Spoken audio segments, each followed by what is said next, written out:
Gurugram police ने एक blind murder case को सुलझाते हुए लिव इन में रह रहे प्रेमी प्रेमिका को गिरफ्तार कर लिया है।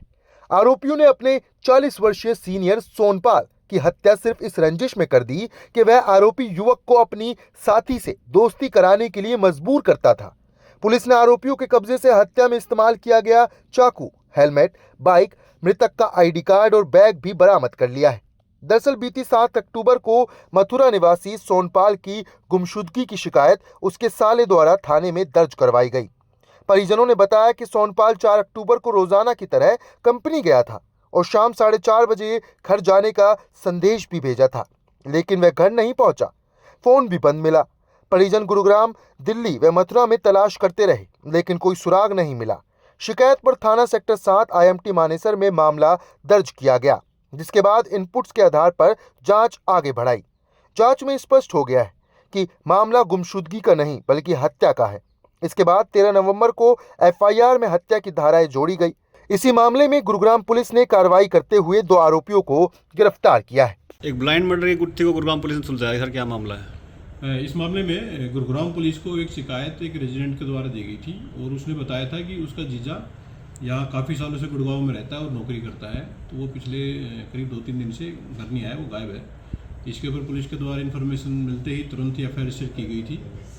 प्रारंभिक तौर पर मामला एक गुमशुदगी का था, परंतु पुलिस के द्वारा डीप इन्वेस्टिगेशन मामले में की गई और इन्वेस्टिगेशन के बाद ये मालूम हुआ कि ये जो घायल व्यक्ति था इसकी हत्या कर दी गई थी।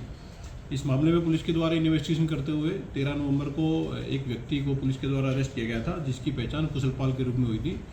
ये बेसिकली उत्तर प्रदेश के गांव का रहने वाला था और गुड़गांव में यहाँ की प्राइवेट नौकरी करता था।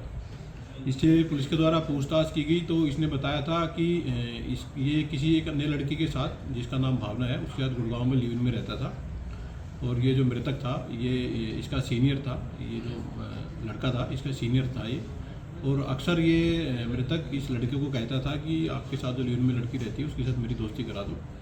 इस बात को लेकर के इसने अपने मन के अंदर रंजिश मान ली थी और इसी रंजिश के तहत इसने और वो जो उसकी साथी लड़की थी, इन दोनों ने एक प्लान बनाया। ये दोनों उसमें मृतक को साथ में लेकर के और यहाँ से KMP होते हुए कोसी उत्तर प्रदेश चले गए थे। वहाँ पर पहले इसने हेलमेट मार करके उसको चोट पहुँचाई और उसके बाद चाकुओं से उसकी गर्दन और शरीर पर लगातार वार किए। इस पूरी घटना में ये दोनों ही संलिप्त थे, ये लड़का और लड़की। पुलिस के द्वारा 14 तारीख को इस लड़की को भी अरेस्ट कर लिया गया है और ये जो लड़की है इसकी पहचान भावना के रूप में हुई है, जो कि ये उत्तर प्रदेश के गांव की रहने वाली है।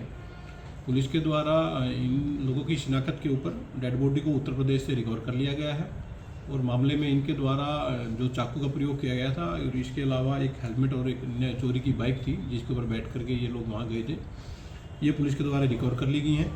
इसके अलावा मृतक का एक आइडेंटिटी कार्ड और एक बैग था जो इनके कब्जे से पुलिस के द्वारा रिकवर किया गया है। दोनों ही एक्यूज को पुलिस के द्वारा अरेस्ट करके आज कोर्ट में प्रोड्यूस किया गया है। फर्दर मामले की लीगल प्रोसीडिंग उसमें पूरी की जा रही है।